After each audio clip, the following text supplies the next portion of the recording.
So without any further ado, welcome. My name is Ryan Perry. I'm the Digital Collections Librarian here at Central New York Library Resources Council.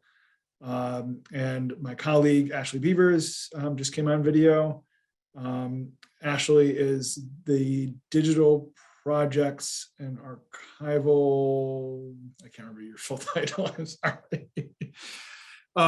But Ashley's main role here at CLRC is doing digitization work for our DigLab. So if you have any questions specific to projects that you might want to have us handle in-house, Ashley is the expert on all things digitization metadata. So I'm going to share my screen and go through some slides. I'm also going to eventually go through the full application. So let me go ahead and share my screen.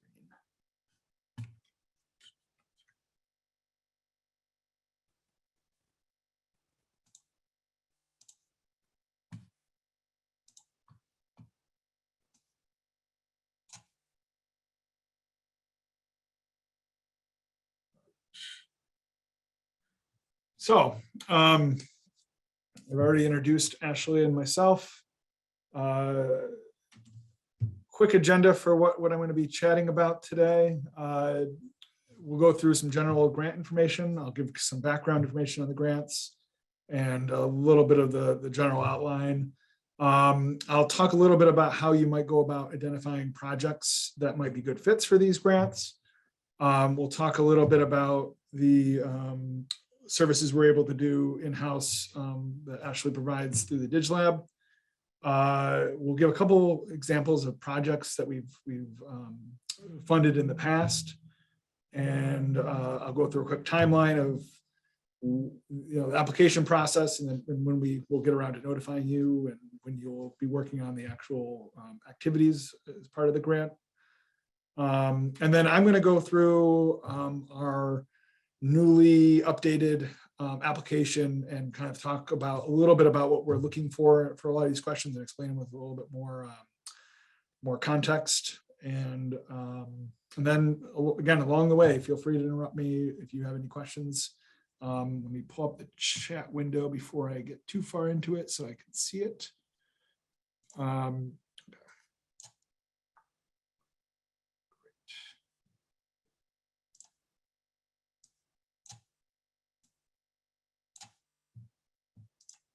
All right, so our Access Digitization Grants were previously known as RBDB grants, Regional Bibliographic Database Grants. That was a stream of funding that we received from the state, as with most of the funding for CLRC's budget.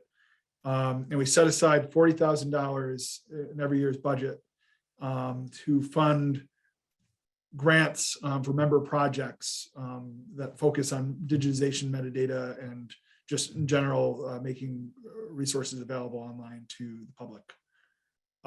In order to be eligible for one of these grants, your library or institution must be a member of CLRC. If you work at a public or school library, then your library system is likely a member, unless you're not in our region, which is maybe a larger issue. And then I think everybody who registered for this is a member with the exception of Everson. So we could talk about that separately. These grants, your grant proposals are reviewed by our Library Resources and Services Committee. And then we also have an external review committee made up of my colleagues from across the state who reviews them as well. And then it goes in front of our board for final approval. There have been a few, or kind of a notable change in the funding for these grants. This is kind of inside baseball, but the funding stream that was separated out as RBDB has been smashed together with our operating budget, which gives us the freedom to have fewer state-imposed regulations on how this money is spent. And really, there's one major change that I'll discuss later, but pretty much we're still focused on offering these grants regardless of how the funding is behind the scenes, and it really will just make it a little bit easier for us to administer it. And it's great, Sarah, to hear that you're interested in becoming members. Everson's interested. We certainly have more of a conversation about that outside of this meeting, but that'd be great to sit down and chat about more. So, well, there is some latitude for thinking outside of the box for these grants. The majority of the projects that we focus on this funding for relates to digitization and metadata. Really quick, many of you on the call already are very well versed in what is meant by digitization, but just to lay it all on the table, we're referring to any kind of conversion of an analog resource to a digital one. So scanning, reformatting, anything along those lines. This can include a very wide variety of formats. It could be audio visual, it could be physical photographs, monographs, you name it really. And the focus of this grant funding is really on providing access. So while there are a lot of reasons to digitize, some, depending on certain materials, you might digitize also as a preservation copy or for internal use, that materials that you can't really make publicly available. And that's not really what this grant is about. It's really about maximizing access to materials. And on that note, any projects that are funded by these grants, the records, the materials need to be publicly accessible after the fact.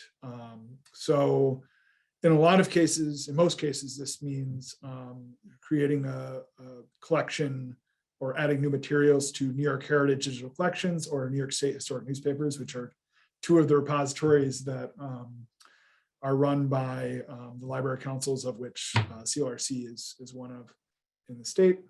There's also Empire Archival Discovery Cooperative, which is a repository of finding aids that would be eligible as well. The other thing that we do see, and we usually see a few of these every year, projects that won't end up on either of those statewide repositories, but at least are in an institution's repository that is accessible to the public. So you don't have to be a student or pay a fee to use the materials. They're available publicly. The other aspect of a digitization project, and also a whole another category in and of itself, is a metadata project. So many of you, of course, are familiar with metadata. Metadata is essentially data about data. So it's catalog records or descriptive content that helps drive search and understanding of materials. So any digitization project will need to have a metadata component, because metadata is what makes it accessible. We're not digitizing just for preservation or just for internal use. We want it to be accessible, and in order for it to be accessible, you need metadata. But on the other hand, if you have materials that are already digitized, that already exist in digital forms, that could also be born digital, you could apply for a grant to create metadata for them or reformat metadata that already exists. So this is another category of projects that we often see.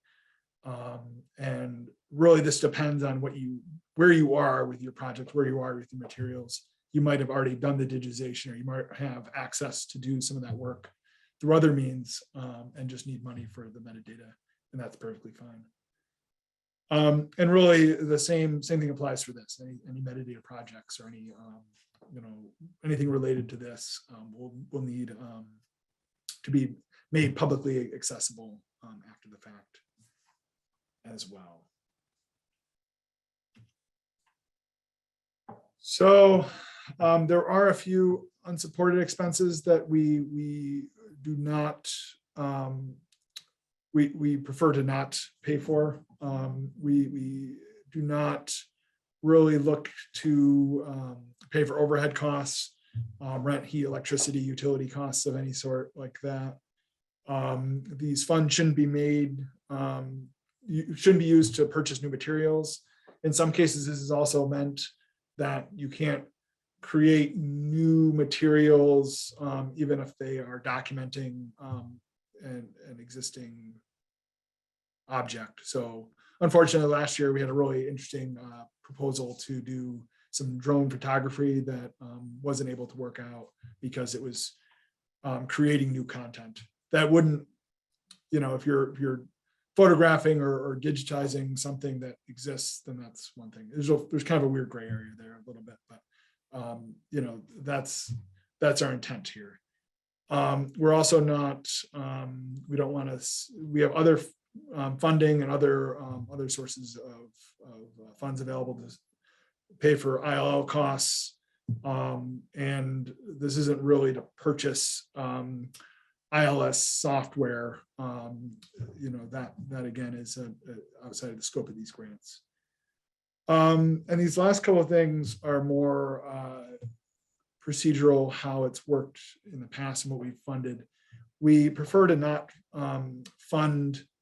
We're not subsidizing hours of work that's already happening. So in other words, if you have somebody on your staff who is full-time and already doing this work, we would prefer that you would hire somebody additional or increase the hours of somebody who's part-time than to subsidize work that's already happening. We want to help you increase your capacity to do this work. And so that's why we're focused on not having these funds go to hours that you're already paying out to your payroll. And then this is going to come up several times, but we can't, because this is an accessibility related grant, we can't fund the digitization or metadata creation for materials that you don't have the copyright permission to share. We'll get into this a little bit more later on. But if you aren't able to make it accessible for copyright reasons, then that would be a reason that those materials would not be eligible for this grant funding. One notable difference from previous years is that we will be allowing funds to be used for courier costs. So in the past, the state stipulations were that we couldn't pay out money for shipping. So if you have materials that are going to a vendor, be that like Northern New York to digitize microfilm or Hudson Archival or even to us, those costs could be included in the grant now that we don't have those specific regulations from the state. So that will be good news for those of you who are especially digitizing newspapers. Again, I'm going to keep talking at a regular clip. If you have anything you want me to talk about or expand on, please put a message in chat or just interrupt me, and I'd be happy to discuss things further. I'm going to talk a little bit next about how you might go about identifying a project for one of these grants. I think the biggest thing, and I keep harping on this, but it's an access grant. So focus on materials that will have a great public impact to be made publicly accessible, and make sure that they're appropriate to be shared. So this means, the more that there's an audience for the materials you want to digitize, the better candidate those materials are for grant funding under this program. So I could see like there being stuff that might be internally useful for an organization, but not as interesting to like students or outside researchers or genealogists or anybody kind of in the general public. Again, consider the copyright, but also privacy and access restrictions. So sometimes, especially if you have donated materials from a family or any donor, really, there might be privacy restrictions or ethical considerations. We've had medical, like SUNY Upstate has applied for a metadata grant to reformat and fix up some of their metadata. And there's a lot of sensitivity, of course, in a medical setting for HIPAA and other just general privacy and ethical considerations for making medical related photographs available. Doesn't mean it's insurmountable. You just need to consider that as you're doing your selection. I am going to draw attention to the New York Heritage Collection Development Policy. This is available on the New York Heritage website, and it goes through in great depth kind of the types of materials that we're looking for in New York Heritage. Of course, you don't need to digitize or create metadata for materials that end up in New York Heritage, but if you are, this is a good document to read through and make sure that what you're considering fits our parameters for inclusion. Another thing to mention, I will be making this, I'll be sending out a PDF of this presentation after the fact, so any links that are included in here, you'll have access to those as well. All right, so once you've identified materials that are good candidates for digitization, you might consider the best ways to process them. Do you want to do this in-house? Is this something where you have the staff capacity or can hire people to do the work? Do you want to look at an outside vendor? And there's several factors that you might consider when you're making these decisions. Material factors are a big one. So what format are the materials? Like, do you have scanners and the equipment to do the digitization work? And is there, or is it a staffing issue? Do you have the time and the expertise among your staff to handle the project? If that's difficult, then there are, looking at a vendor might be a better option and more realistic.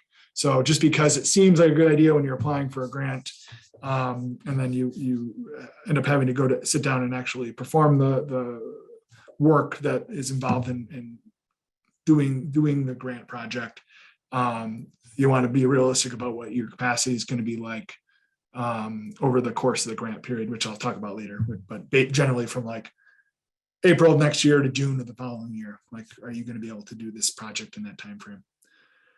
And then finally, if you're considering how to process these, what are the informational factors? So like, how much contextual information do you know? How much research will it take to do the work? There's usually a bit of iteration and a bit of collaboration, especially when it comes to this aspect.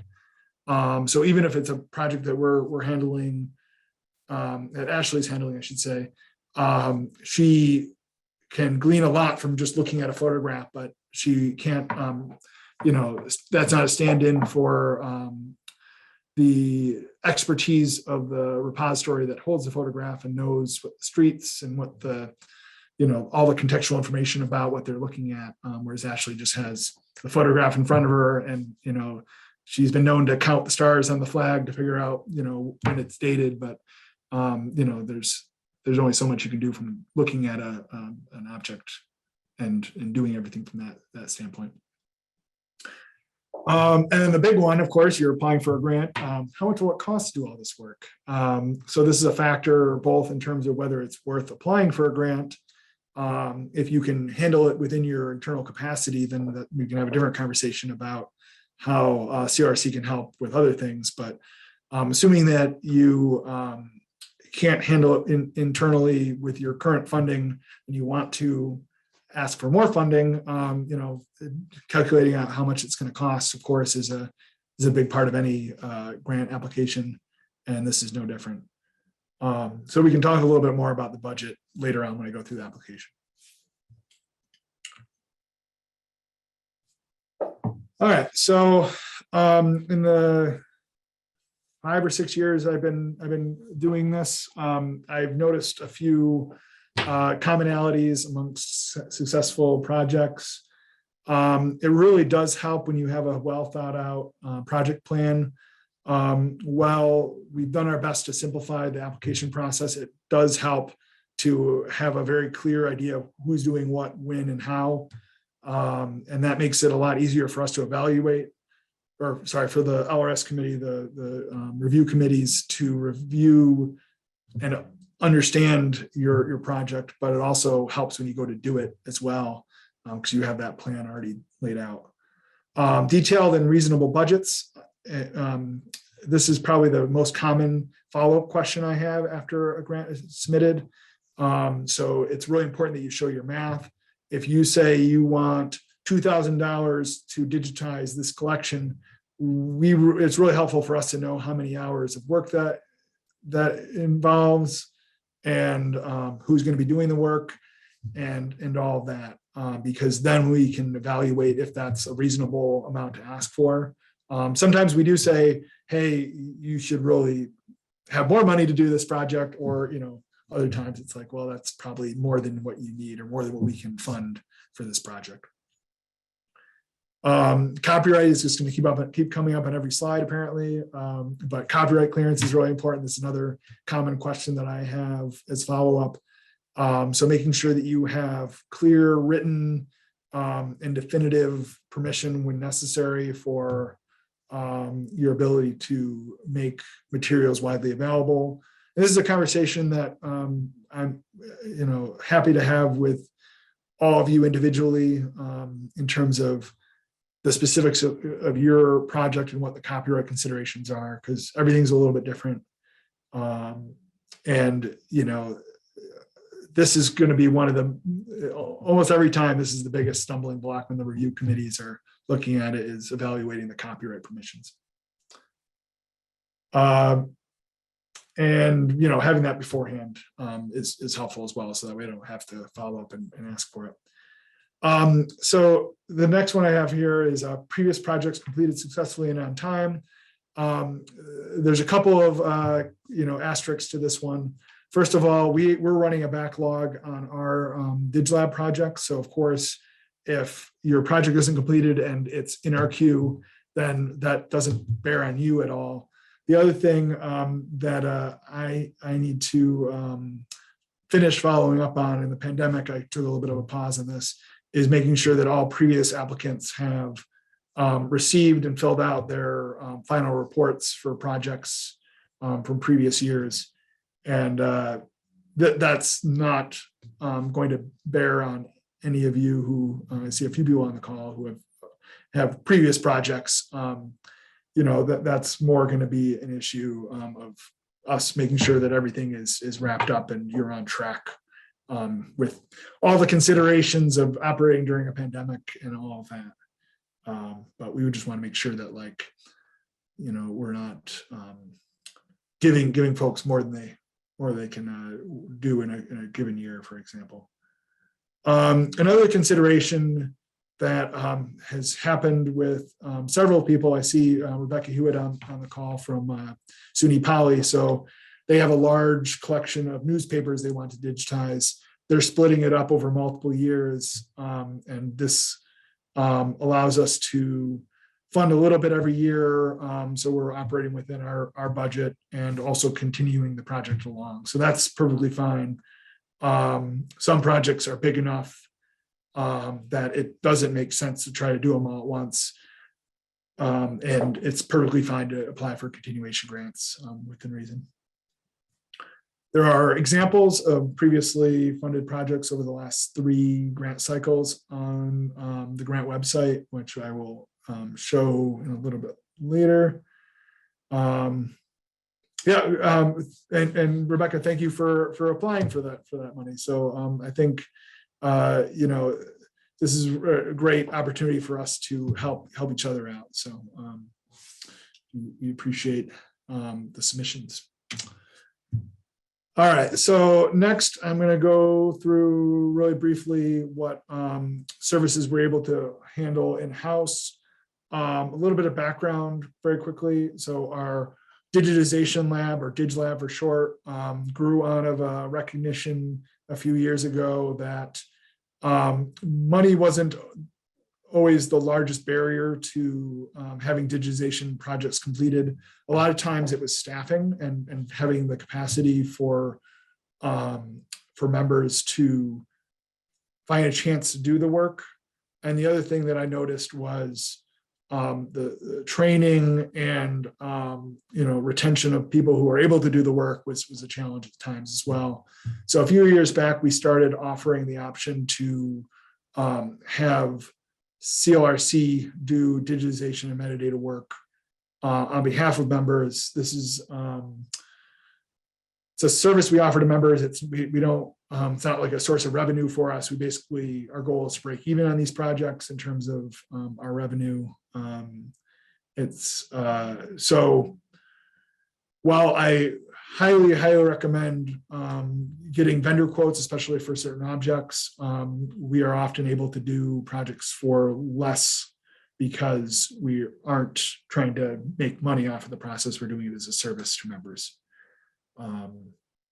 So when we do a project in-house, you would reach out to us to get a quote. I'll show you the newly created quote request form that we have on our website.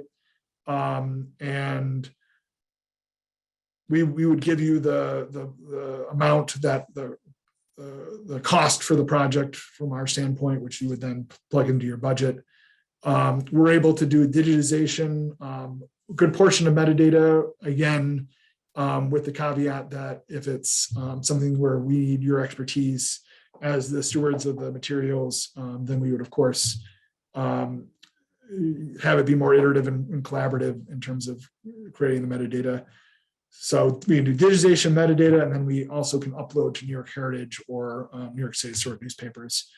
We can also do any iteration of that. So we have a project coming up for Colgate University where we're going to just do the digitization and maybe some very, very basic metadata, but they're going to do the majority of the metadata and they're going to put it up in the materials up in their own repository. So we're pretty flexible about anything like that. So it really takes a lot of the workload off of the applicant, and we can handle most materials that are capable of being scanned. We aren't set up to do audiovisual materials, and that expertise is probably better found elsewhere. And I recently created a page on our website that goes over our services, and perhaps most crucially, at the bottom we have all of our equipment that we have available. So this equipment is, of course, the equipment that Ashley uses to do her digitization. We also can make arrangements if somebody wants to come in and do work on like themselves on these scanners. That's also a possibility. So the large book scanners you can come into our office and use. The flatbed scanners we have, we can loan out. In fact, they are rarely even in our office. They're usually out with one member or another. So we have two of each of these, these two really large flatbed scanners, and then a more like normal sized scanner as well. We do have audio equipment for recording like podcasts or like oral histories. So we have that as well. And up here, I'm going to point this out while I'm here. We have a quote request form that we're trying out for the first time this year, and filling this out with your name, email, institution. And the crucial part of this is describing the materials. So we've done a lot of yearbooks and a lot of quite a few like photographs and scrapbooks, but anything that we would need to know to give a estimated time frame. So how it's bound. One of the things Ashley mentions quite a bit is how close into the margins the content is. That slows her editing process down quite a bit. So those kind of factors are really good to know. And then we really need to know the number of pages. So how we generally do this is we have, if we know the number of pages, say 3,000 pages. We would divide that by our processing rate, or how long it usually takes us to do a set amount of pages per hour. And that's how we come up with our quotes. So that's really important to have. And I've gone over a lot of the stuff on this slide already by opening up the quote request form. One thing I missed was also letting us know the size. So like these are like the overall dimensions. We do have a large copy stand that can do very large monographs and flat materials now. But the size is definitely a factor in terms of what scanner we can use and how fast it'll go and all that. If you are interested in getting a quote for us to do the work, any level of work too, we can do metadata only, which we have in some cases. If you want to have us do any of that work, I just ask that you submit your quote request by January 19th. This gives us a little bit of time to follow up with you in case you have additional questions, so you can get your amount to plug into the application before the deadline. All right, a couple of project examples from previous years. The first one, we actually digitized several publications from Syracuse University College of Law Library. These ranged from newsletters to newspapers to magazines, kind of across several different titles.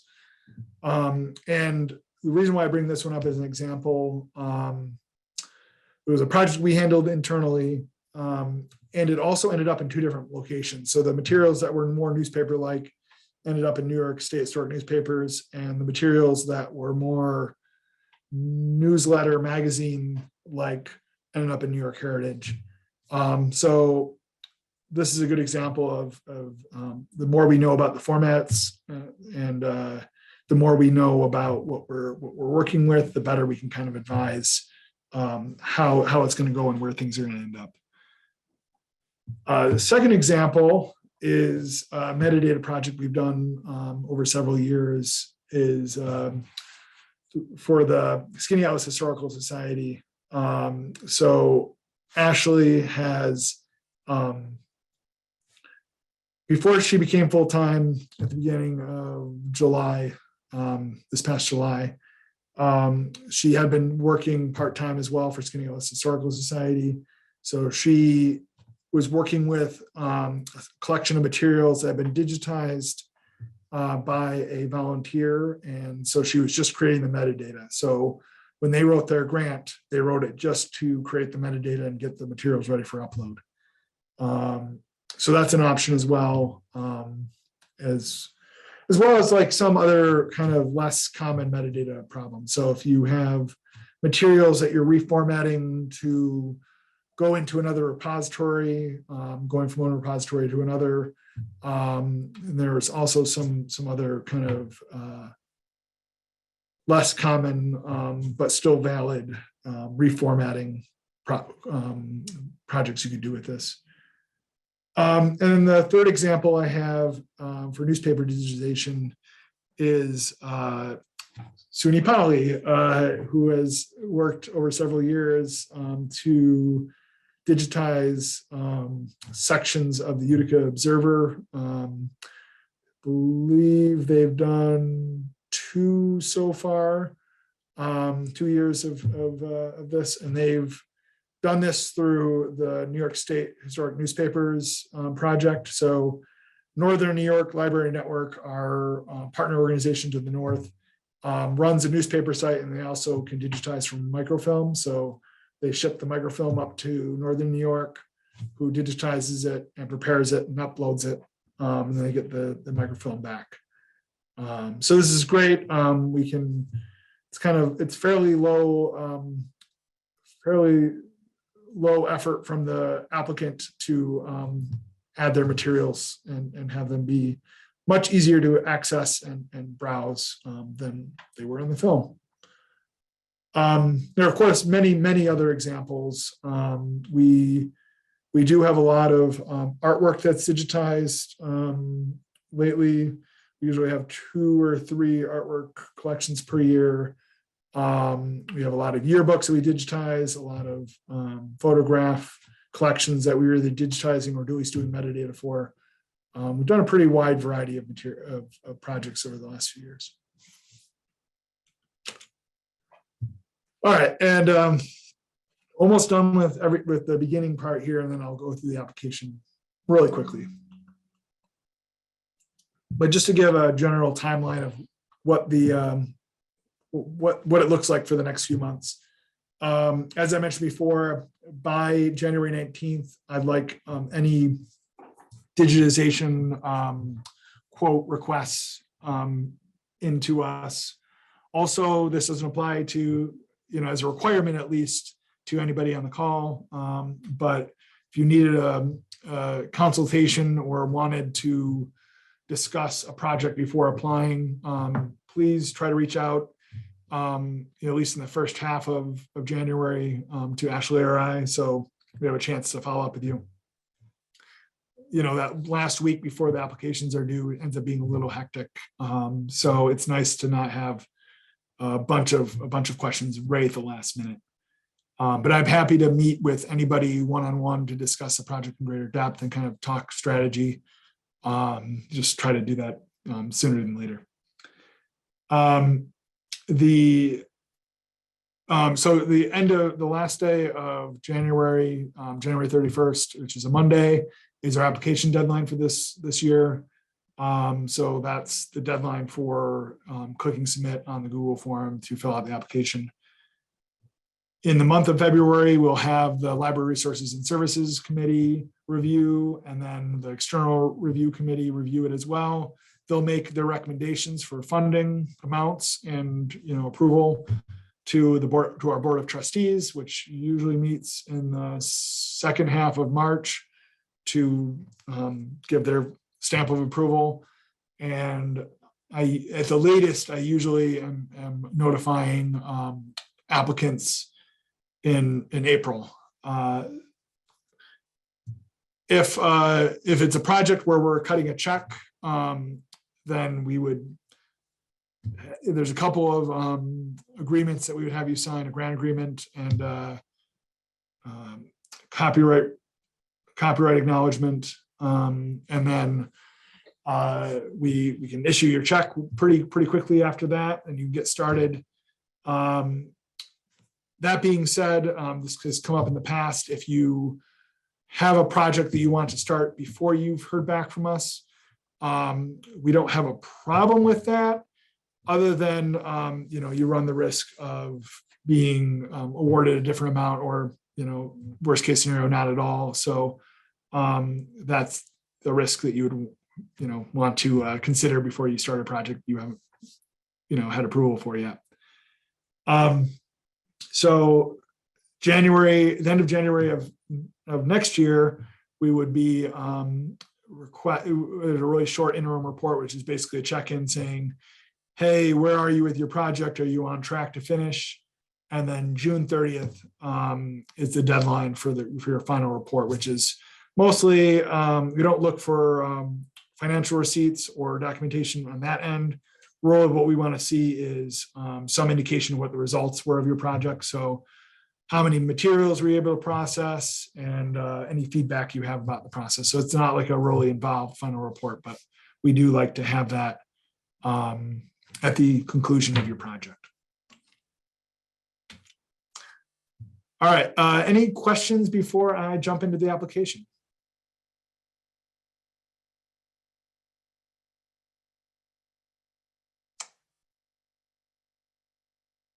Okay, of course you can interrupt me or add them to chat along the way, so don't feel like you have to wait until the end. So this is the page on our website that has all the information about the grant.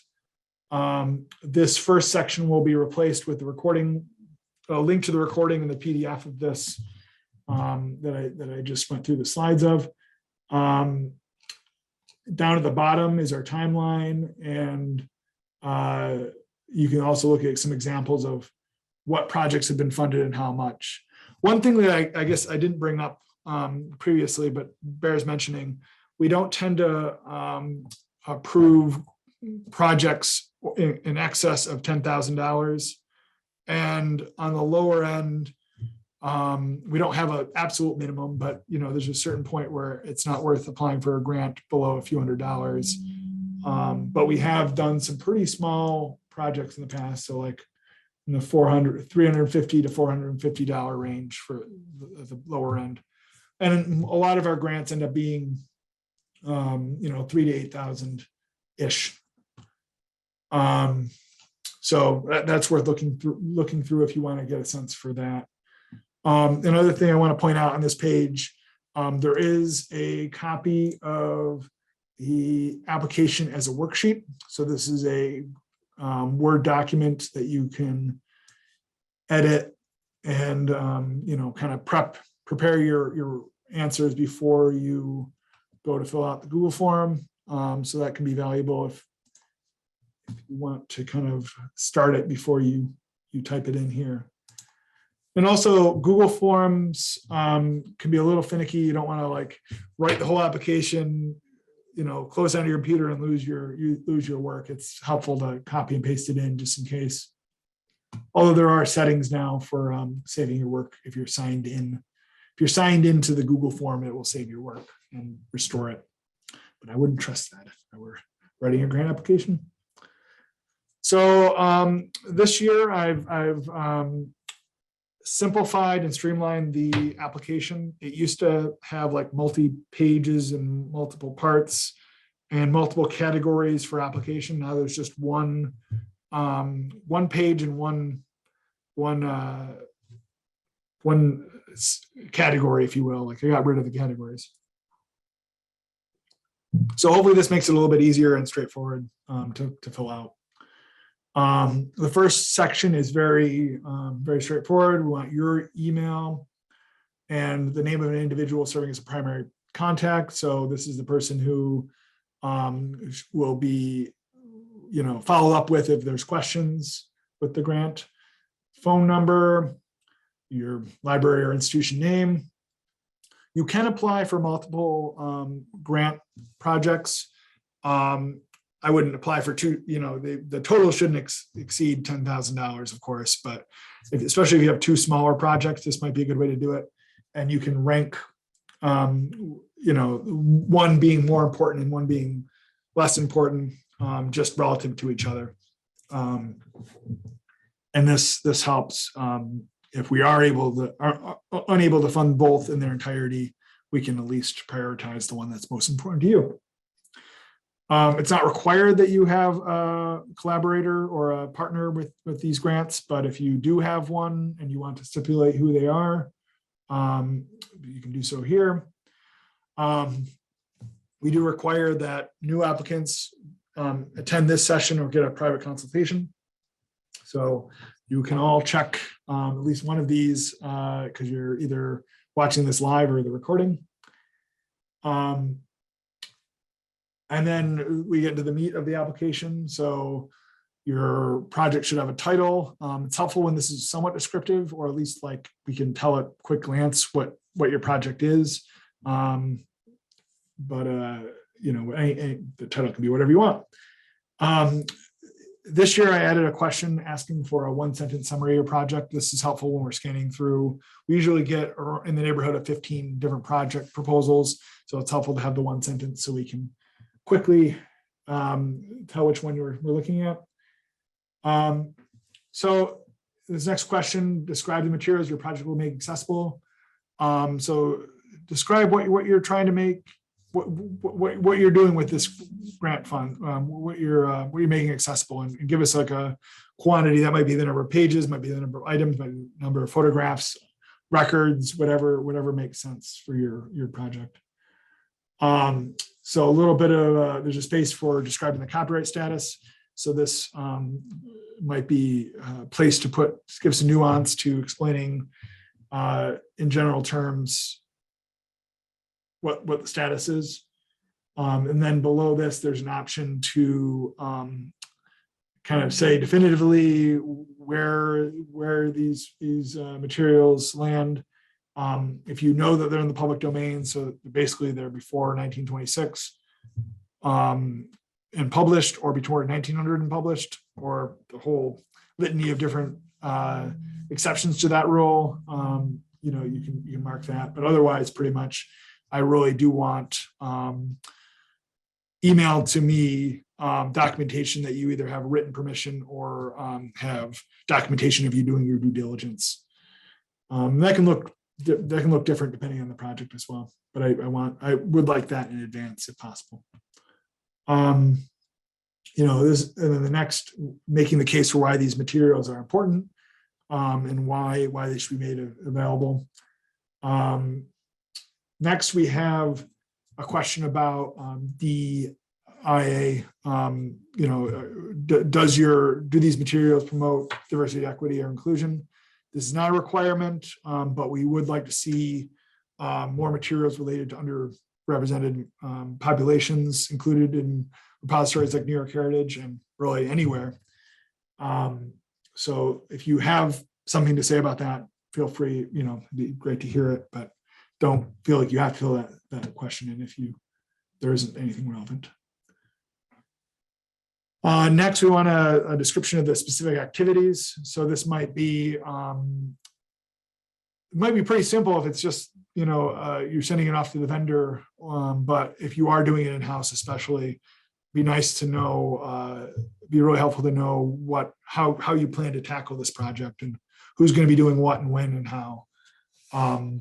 And the more detail you can give here, the better, because then we can kind of evaluate whether your project is reasonable.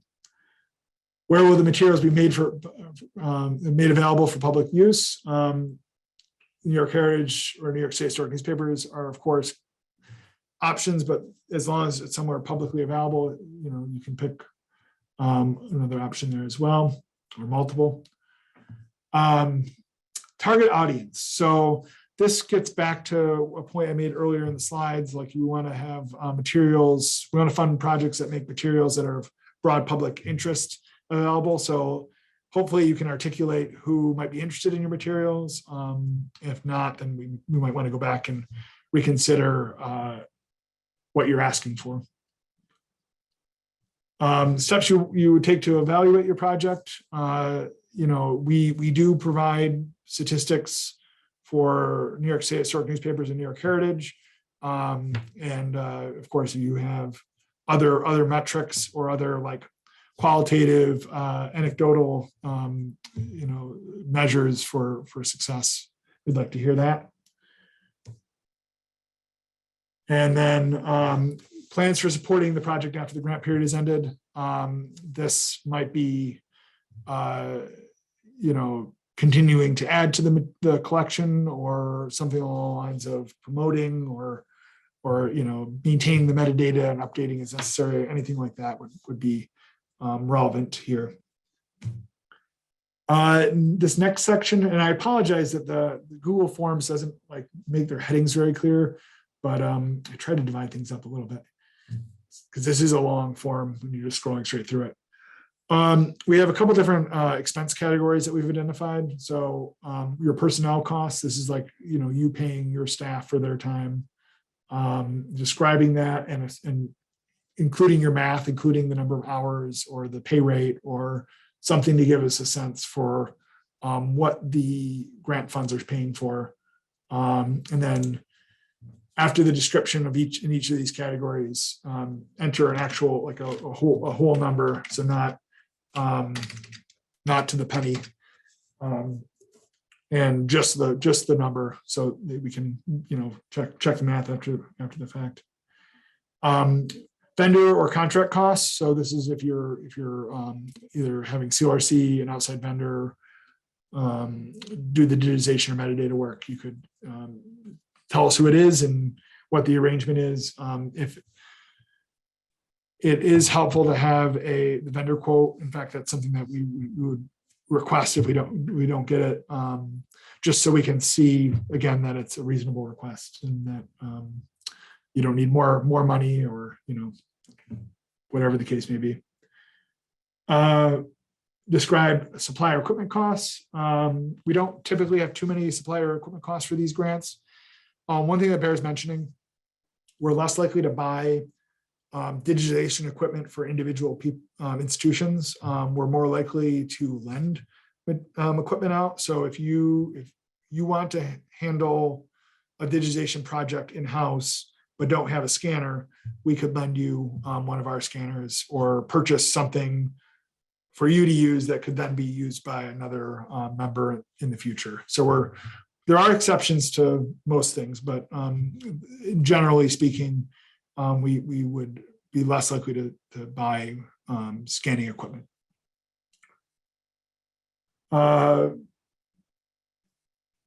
Additional expenses. So this is like the miscellaneous. I try to cover all the bases for what categories there might be out there, but if you have other expenses you want to specify or request, you could, as long as within the scope of the grants, this is a spot for that. We do not require in-kind contributions for these grants. That being said, if you want to specify, it doesn't even have to be a dollar amount. If you want to just describe that, you're going to spend the time to prepare the materials to be shipped to a vendor, or you might talk about other things that your institution's doing but not asking for money for. Generally speaking, and this has come up in the past, we would expect that a lot of the preliminary work has already been done before you apply for a grant. So sometimes that involves spending time to seek copyright permission, especially if it's like a newspaper or artist that you need to spend a little bit of time to get that permission secured. That would maybe be something you mentioned here, but you wouldn't ask for funding for that because hopefully you've already done it by the time you're hitting apply. Yeah, and last bit here is what's your total ask? So this is a really important field, of course. Let us know what the total cost for your project is, and hopefully we'll be able to fund all reasonable requests. It is helpful to know whether you will accept partial funding. In some cases, this isn't practical. Well, I just gave the example of purchasing equipment. If you were buying something, you can't buy half of a scanner, for instance, so you wouldn't be able to accept partial funding. But whenever you are able to accept partial funding, this is really helpful. I promise we do our best to accommodate, and historically we've done a very good job of funding the majority, if not most, of the requests that we get for funding. But it is helpful to know if you're able to say, do the first half of a project, or here's a good juncture point, like if you're digitizing newspapers and there's so many per reel, you can kind of give a sense for where your breakpoints are, and we can do our best to fund as much as we can, with other project demand and other factors. But it is really helpful to have some notes about partial funding.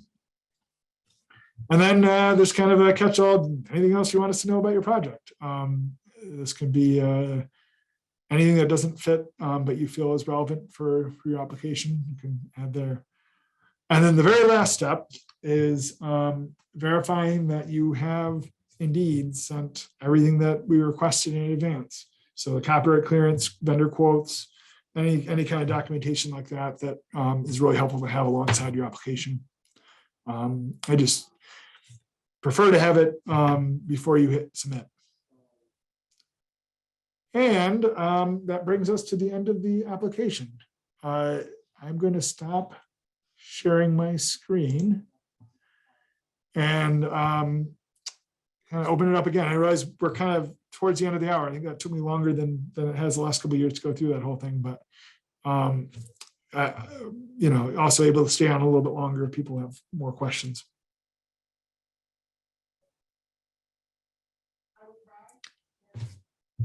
And, you know, of course, you can reach out to me via email. You probably all have my email address, but I will put it.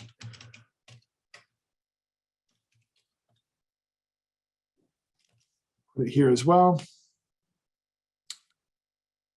So I'm not hearing any questions, which means I'm going to take just to mean that we covered everything. And, you know, if you think of things later on, feel free to reach out. But I hope that this is a pretty straightforward and, you know, process for applying for these grants. And I thank you all for coming, because I think it is helpful to have well-informed applicants. We want you all to submit great applications that we can fund. So the best we can, anything we can do to help you be successful, we'll do our best to accommodate. Yeah, I'd be happy to talk, Sarah, after the call. Yeah, and Sarah, if you're available to stay on, we can do it that way.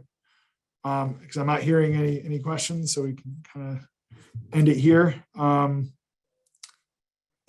yeah, thank you all, and we'll be in touch. Please reach out if you have any questions or just want to discuss your project. Thank you all.